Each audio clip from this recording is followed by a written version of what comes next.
Minum darah manusia hanya dilakukan oleh kanibal dan Dracula. Namun, ada juga kaisar yang minum darah manusia. Dan ini adalah fakta yang terjadi di kerajaan Cina pada masa lampau. Darah yang diminum adalah darah menstruasi. Penasaran? Ayo simak video ini sampai habis ya. Jangan lupa di subscribe, komen, dan like. Terima kasih. Kehidupan seorang kaisar dilambangkan dengan kekuasaan dan kekayaan. Namun, sering juga dipenuhi dengan intrik, perebutan kekuasaan, pembunuhan, serta amoralitas. Kaisar Jia Jing adalah kaisar ke-11 dari dinasti Ming yang memerintah dari tahun 1507 sampai dengan tahun 1567.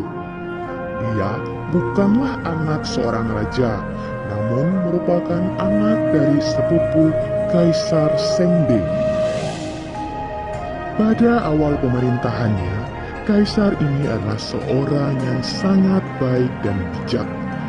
Dia membenahi pemerintahannya, terutama dari korupsi yang melibatkan Qasim dan pejabat-pejabat korup.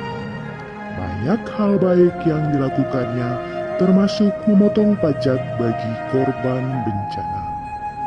Namun, semuanya berubah ketika sang kaisar memutuskan memberi gelar Huang Kao pada ayahnya. Gelar ini adalah gelar untuk ayah kaisar. Dan sebagaimana diketahui, ayah Kaisar Jia Jing bukanlah seorang kaisar, sehingga dia tidak pantas mendapat gelar tersebut. Otomatis keputusannya ini menimbulkan kontroversi di dalam istana dan timbullah protes yang berakibat pada hukuman mati terhadap para pelaku protes dan banyak dari mereka yang dijebloskan ke dalam penjara serta mengundurkan diri dari jabatannya. Bukan hanya itu, kaisar ini juga mengabaikan urusan negara dan mempercayakannya pada pejabat-pejabat yang korup. Kaisar Jia Jing seorang yang sangat mempercayai tahayul dan terobsesi untuk hidup abadi. Untuk obsesinya ini, sang kaisar memerintahkan untuk menyiapkan darah menstruasi perawan untuk diminumnya sebagai ramuan umur panjang dan keabadian. Jia Jing memerintahkan 300 gadis di bawah umur 14 tahun dan 100 gadis di bawah umur 10 tahun untuk dibawa ke istana dan darah menstruasinya diambil. Selain itu, ia juga mengambil 1000 wanita dari seluruh penjuru negeri untuk memuaskan hasrat seksualitasnya tanpa pernah memperhatikan nasib daripada wanita yang ditidurinya. Seharusnya, sesuai aturan pada masa itu, wanita yang tidur dan melayani kaisar harus diberi gelar tertentu. Namun, ia tidak pernah melakukannya, sehingga timbullah kebencian dan amarah daripada wanita yang ada di dalam istana. Lebih lanjut, para wanita yang diambil darah menstruasinya diharuskan diet ketat, yakni hanya makan buah tertentu dan minum embun untuk menjaga kemurnian darahnya itu. Akibatnya, banyak dari wanita tersebut yang kemudian sakit dan meninggal dunia. Wanita yang lemah kemudian diusir dan dipukuli.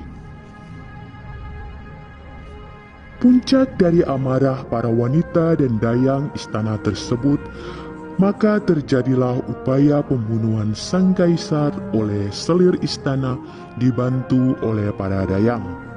Pada malam hari, saat sang kaisar sedang tidur setelah dilayani oleh seorang selir, Kaisar tersebut dicekik dengan seutas tambang dan salah satu selir yang bernama Yang Jingying menusukkan tusuk konde perak dari rambutnya kepada Kaisar. Namun, di saat kritis ini, permasyuri bersama prajurit datang dan menyelamatkan Kaisar. Hal ini tidak mengakhiri kebrutalannya. Sang kaisar malah semakin menjadi, menghabiskan waktu untuk terus meminum darah menstruasi muda dan berhubungan seks dengan gadis-gadis yang baru memasuki usia remaja. Karena dia percaya bahwa hal itu akan menambah kekuatan dan keabadiannya. Dia memerintahkan untuk terus mencari ramuan keabadian yang lain, termasuk zat merkuri.